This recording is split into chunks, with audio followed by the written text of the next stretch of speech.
महाराज जी, हम अच्छे या बुरे क्यों हैं?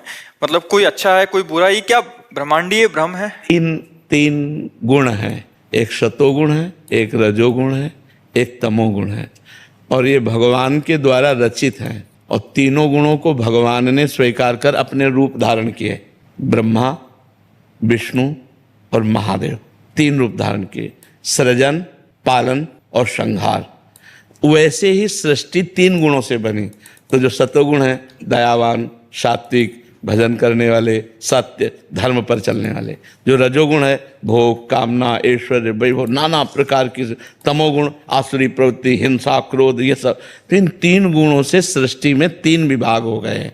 एक है सात्विक शांत, एक है राजस जो भोग वासना आदि, और एक है घोर अशांत प्रवृत्ति वाले, स्वयं अशांत और दूसरों को अशांत करने वाले। ये रचना ही ऐसी रची गई है और इन्हीं के विभाग कर दिए गए। शांत सतोगुण स्वर्ग, और जो राजसिक भोगों में मस्त हैं और कुछ पुण्य भी कर रहे हैं, कुछ धर्म भी कर रहे हैं, तो उनके लिए फिर ये मृत्यु लोक। और जो घोर पापाचरण, अशांत, हिंसा, ऐसे फिर नरक लोक। ये ऐसी रचना भगवान ने रची। और जो तीन गुणों को पार कर जाते हैं वो फिर भगवान के धाम को जाते हैं।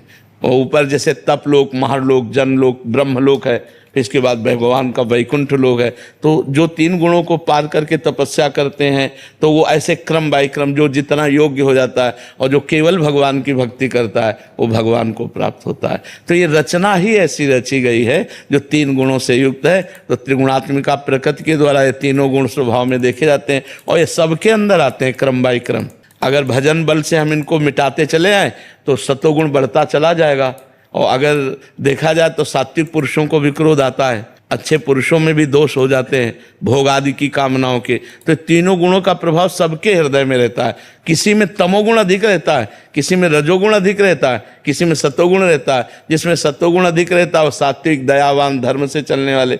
जिनमें राजसिक रहता है वो भोग परायण होते हैं। जो तामसिक होते हैं निद्रा, आलस्य, प्रमाद, हिंसा, क्रोध, ऐसे होते हैं। तो है पूरी प्रकृति भगवत स्वरूप, पर भगवान ने अपने आप को तीन विभाग में कर कर ऐसी सृष्टि की रचना कर ली। अब हम भगवान का भजन करके अपना सुधार करें। अगर हमारे अंदर तमोगुण अधिक है, रजोगुण अधिक है, तो हम नाम जप करें, तीर्थों का सेवन करें, पवित्र भोजन करें, तो हमारे अंदर सतोगुण बढ़ जाएगा और सतोगुण से फिर हम गुणातीत हो जाएंगे। पर है कठिन, बहुत विचित्र माया भगवान की है कि भगवान की तरफ चलना बड़ा असंभव सा लगता है, नहीं लगता? और माया की तरफ तो खेलने में बड़ा अच्छा लगता। 3 घंटे पिक्चर देख लो, कहीं मन नहीं जाएगा, तुम्हारे मन के अनुकूल हो। लेकिन 1 घंटे नाम जप करने बैठो, ऊट पटांग न जाने क्या क्या उपद्रव करता है मन। देखो ना मन, और फिल्म में 1 मिनट बाहर नहीं जाएगा, एकदम बिल्कुल ऐसे साफ। और भजन के लिए बैठो सुबह 4 बजे, सो न जाओ तो कहना, वैसे सो जाओ। और फिल्म में सो जाओ तो अभी बताओ 3 घंटे ले सोगे, 2.5-3 घंटे जो चलती है। तो ये संसार प्रिय मन है। मन जो है वो संसार को प्यार करता है। अगर भगवान को करने लगे तो मुक्त हो जाए, बस यही बात है।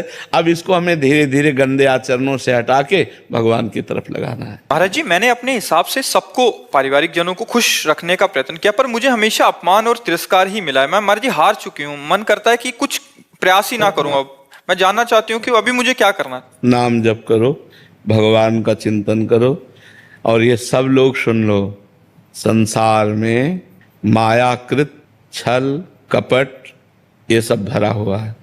हम जब किसी को प्यार करते हैं, किसी को सम्मान देते हैं, किसी का मंगल चाहते हैं, तो हम ये ना चाहें कि वो हमको पलटकर ऐसा प्यार दे, वो हमारा मंगल करे, क्योंकि वो नहीं करेगा। ये आपका ही प्रश्न नहीं है, ये लाखों लोगों का प्रश्न है कि वो अपने सास ससुर, अपने परिवार की सेवा करते हैं, बाद में निंदा ही मिलती है, बाद में तिरस्कार ही मिलता है, धोखा ही मिलता है, अपमान ही मिलता है। तो हम इसे भगवान के लिए करें, इंसान के लिए नहीं। अगर हम अपने सास ससुर की सेवा करते हैं तो उससे हमारे भगवान प्रसन्न हो जाए, पति की सेवा करते हैं भगवान प्रसन्न हो जाए, परिवार की सेवा करते हैं भगवान प्रसन्न हो जाए, तो इससे क्या होगा कि वो हमारे साथ अगर कड़ुआ व्यवहार करें तो हमें दुख नहीं होगा कि ये उनका कर्म है, हमने जो उनके साथ किया वो हमें भगवान देंगे, वो जो कर रहे हैं उसको भगवान देख रहे हैं। जब हम उनसे चाहते हैं कि हमने तुम्हारे साथ अच्छा व्यवहार किया, आप हमारे साथ बुरा व्यवहार ना करें, तो फिर हमें दुख होगा, क्योंकि वो बुरा व्यवहार करेंगे। चाहे आप जितनी सेवा कर दो, पर जब देखोगे तो ईर्ष्या, अपमान, तिरस्कार ये आपको पलट कर मिलेगा। ये संसार का ऐसा नियम ही है। इसलिए हम भगवान के लिए करें और अपने भगवान को प्रसन्न करने की भावना करें। जैसे देहाती भाषा में कहते हैं, नेकी कर दरिया में डाल। नेकी कर दरिया में डाल। दरिया में डाल का मतलब छोड़ दो, भगवान के ऊपर छोड़ दो। वो व्यवहार तुम्हारे साथ अगर बुरा कर रहा है तो भगवान देख रहे हैं, आपने अच्छा किया तो भगवान देख रहे हैं, आपको अच्छा का फल मिलेगा और उसको बुरा का फल मिलेगा। आपको कहते सुना है कि गृहस्थ जीवन में भगवत प्राप्ति आसान है मुकाबले विरक्त के, लेकिन एक गृहिणी के जीवन में बहुत सी चुनौतियां, कठिनाई होती हैं, इसलिए मन में भाव आता है कि अगले जन्म में ब्रिजवास मिले और विरक्त वेश में। महाराज जी, ऐसा आवश्यक है? बढ़िया बात है, विरक्त भेष भी मिले, ये भी बढ़िया बात है, लेकिन विरक्त भेष कितनी कठिनाइयों से गुजरता है, मतलब बहुत कठिन है। जैसे आप एक गृहिणी हो, भूख लगी तो आपको भोजन तो मिल गया, आपके अंदर काम वेदना हुई तो गृहस्थ धर्म में हो ना, आपके अंदर मोह आया तो गृहस्थ धर्म में हो ना। लेकिन एक विरक्त को, जो भगवान के मार्ग पर, उसके अंदर काम वेदना आई, अब उसे केवल सहना है, केवल सहना है, दूसरा कोई उपाय नहीं है। अंदर ही अंदर वो सह रहा है, व्याकुल हो रहा है, अंदर व्यथा पैदा हो रही है। सोचो, मतलब थोड़ी देर अलग होकर के सोचो, गृहस्थ से अपने को अलग मान के देखो। अब आपको रहना कहाँ है, अब आपको खाना कहाँ है, अब आपके अंदर जो वासनाएं हैं, आपका जो मनोरंजन आप खिलवाड़ समझते, माँ के प्रेम को तोड़ना, पिता के प्रेम को तोड़ना, भाई भाभी परिवार के प्रेम को तोड़ना, सबके प्रेम को तोड़कर भगा। ना भोजन मिल रहा है, ना वास की व्यवस्था है, ना कोई प्यार से बात करने वाला है। जहाँ देखो वहीं सब तांडव माया का दिखाई दे रहा है, कहाँ भाग के जाए, किससे जाए। तो इसलिए वो हमें लगता है कि विरक्त होना बहुत कठिन मार्ग निर्वाह। साल 2 साल हो, पूरे जीवन है, साल 2 साल का नियम हो कि आपको ब्रह्मचर्य से रहना है, आपको वैसे रहना, चल जाएगा। पूरे जीवन नियम से रहना, मान लो 40 साल 50 साल संयम से रहा और थोड़ा सा गलती हो गई तो कोई मानेगा क्या उसको? गलती ही तो मानेगा उसको कि गलत है, ये गलत ही माने। ये नहीं मानेगा कि 50 साल से लड़ रहा है, आज कहीं फेल हो गया तो चलो क्षमा करो, आगे बढ़ो। तो विरक्त भेष तो बहुत कठिन भेष है। मतलब अगर सही ढंग से चले, अब इधर उधर खान पान वो बात अलग है, लेकिन सही ढंग से चलने में तो हमें लगता है गृहस्थी में एक जैसे किले के अंदर रहकर लड़ाई लड़ना और एक मैदान में युद्ध करना। तो मैदान में युद्ध है, खुले चौड़े पर मैदान में युद्ध है संत का, और गृहस्थी में किले के अंदर की लड़ाई है। काम क्रोध लोभ मोह मद मत्सर, ये 6 शत्रु आक्रमण करते हैं, तो सारी व्यवस्था गृहस्थी में होती है। आप उनको भोग करके उनके प्रति घृणा करके निकल सकते हो, लेकिन वो ना भोगा है और घृणा करता है तो मन उसी में आसक्त हो रहा है, बार बार उसको विक्षेप पड़ता है, बार बार। पर भजन के प्रभाव से धीरे धीरे फिर उनको दबा कर आगे बढ़ता है। तो हमें लगता है ये मांगो कि प्रभु मुझे चाहे गृहस्थ में रखो चाहे विरक्त में, पर आपके चरणों का चिंतन बना रहे, ये मांगा जाए। अगर भजन में मन है तो चक्रवर्ती सम्राट हैं अम्बरीश जी महाराज, और महाभागवत हैं, परम भागवत हैं। जनक जी महाराज राजा हैं और परम ज्ञानी हैं। तो हमें लगता है हमें भगवान से भजन मांगना चाहिए। गृहस्थ विरक्त जहाँ मन आवे तहाँ रखो, पर हमारा मन हमारा चित्त आपके चरणों में लगा रहे। क्यों? हमारा मन भगवान में लगा रहे, ये खास बात है। गृहस्थ विरक्त कोई खास बात नहीं है। गृहस्थी में वो भजन कर रहे हो बहुत बढ़िया है, विरक्ति में वो भजन नहीं कर रहा तो बेकार जीवन है। तो हमें विरक्ति या गृहस्थी की तरफ ध्यान नहीं देना चाहिए, हमें भगवान की तरफ ध्यान देना चाहिए, भगवान की तरफ। अच्छा, सबसे बड़ा विरक्त वो है जिसके अंदर कोई भोगों की इच्छा नहीं। आप अगर गृहस्थ में रहकर कोई इच्छा नहीं करती, पति की सेवा में, परिवार की सेवा में, पति की इच्छा का पोषण कर रहे हैं, हमारी कोई इच्छा नहीं, तो आप संत हैं, आप भगवान की प्रिय भक्त हैं। तो हमें लगता है हमें भक्त बनना चाहिए, भगवान का चिंतन करने के लिए, भगवान के लिए तड़पना, भगवान के लिए रोना, ये कहीं भी हो सकता है।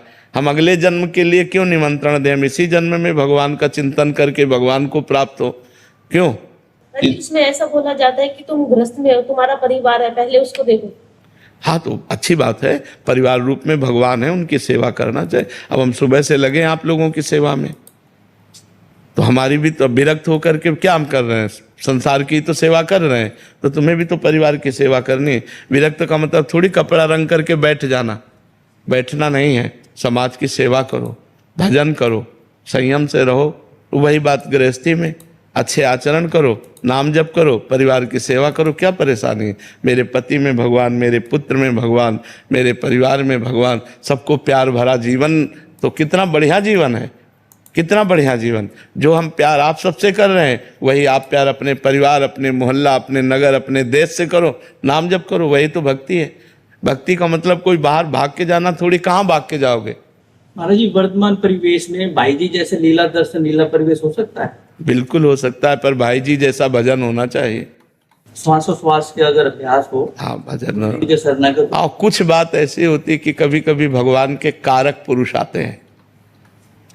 जैसे भाई जी हैं, वो कोई साधक नहीं है, वो कारक पुरुष हैं। लाखों लोगों को भगवत भक्ति में लगाया, लाखों लोगों को भगवत प्राप्ति का मार्ग दिया, आज भी दे रहे हैं, आगे भी देते रहेंगे। उनकी वाणी में अपार सामर्थ्य है। तो कुछ कभी कभी अवतारी पुरुष होते हैं जो भगवान के विशेष अंश से प्रकट होते हैं, विशेष भगवान उनमें पावर देते हैं। तो भाई जी को ऐसा पावर मिला हुआ था राधा माधव की भक्ति का प्रकाश करने के लिए कि लाखों लोग भगवत प्राप्त हो गए भाई जी की वाणी से। हाँ, जरूर हम उनकी कृपा से, उनके द्वारा बताए मार्ग पर चलकर जहाँ वो जिस लक्ष्य में राधा माधव के चरणों में है, वहीं हम पहुंच जाएंगे। भाई एक सत्संग में आपने कहा था कि आपने तेज साउंड में नाम का अभ्यास किया, तो क्या गृहस्थ में, व्यापार में उसी लीला से स्वरूप अवस्था पा सकते हैं? बिल्कुल पा सकते, बिल्कुल बिल्कुल। अभ्यास करना, हाँ, अभ्यास करना चाहिए। आज भी हम अभ्यास में ही हैं, आज भी हम अभ्यास में ही हैं। जैसे हर समय अभ्यास। अब आपसे बात कर रहे हैं, मान लो हमारा बैच बाई बैच हमें एकांतिक करना है, तो अब हम प्रभु को भूल के थोड़ी कर रहे हैं। हम आपसे बात कर रहे हैं, हमको एक सांस भी अवसर मिलता है तो हम प्रभु की स्मृति में अपने को लगाने की चेष्टा। आज भी हम अभ्यास में हैं। अभ्यास योग युक्तेन चेतसा नान्यगामिना, चित्त कहीं जाए ही ना, केवल प्रभु में रहे, ऐसा जीवन भर अभ्यास करना पड़ता है। जी 2 वर्ष पहले राधा वाटिका महाराज जी से शरणागति ली थी जी, तो सतत अभ्यास है, सतत सत्संग आपका है जी। किंतु कहीं कुछ रुकावट है जो आगे बढ़ोतरी? वो नाम के द्वारा नष्ट हो जाएंगे, आपको चिंता नहीं करनी, नाम के द्वारा नष्ट हो जाएंगे। महाराज जी, मैं अपनी ही थाली में एक कोने में शामा शाम को मन ही मन भोग लगा के भाव से रख देता हूँ, फिर आखिरी में उस प्रसाद को प्रसाद मानकर खा लेता हूँ। तो क्या महाराज जी सही है? जैसे अपनी जो थाली लगी उसी में ऐसे करके रख के? नहीं, अगर ये बाहर हो तो, घर में हो तो ठाकुर जी विराजमान है कि नहीं? घर में ठाकुर जी नहीं है महाराज। वैसे रखना चाहिए। जब सब कोई घर में है तो ठाकुर जी भी विराजमान कर लें। घर में जमीन में भोग लगा देते हैं, थाली के नीचे जमीन में, फिर वो बाद में व्यर्थ चला जाता है। तो मुझे नहीं, थाली के नीचे भोग का लगाने का कोई विधान नहीं। वैसे करते हैं घर में, तो मुझे अच्छा नहीं लगा, ये व्यर्थ चला जाता है ऐसे करके, तो फिर मैं वैसे ही करता। देखो, भोग लगाने का विधान ये है कि प्रगट में अगर ठाकुर जी घर में हैं तब तो उनके सामने थाली पर धरावे और 10-15 मिनट बैठकर नाम जप करे और भावना करे भगवान पा रहे हैं। और अगर प्रगट में नहीं है तो अपनी थाली जो पूरा भोग आया है आपके सामने, हाथ जोड़ो, आंख मूंदो और भावना में देखो कि श्यामा श्याम पा रहे हैं।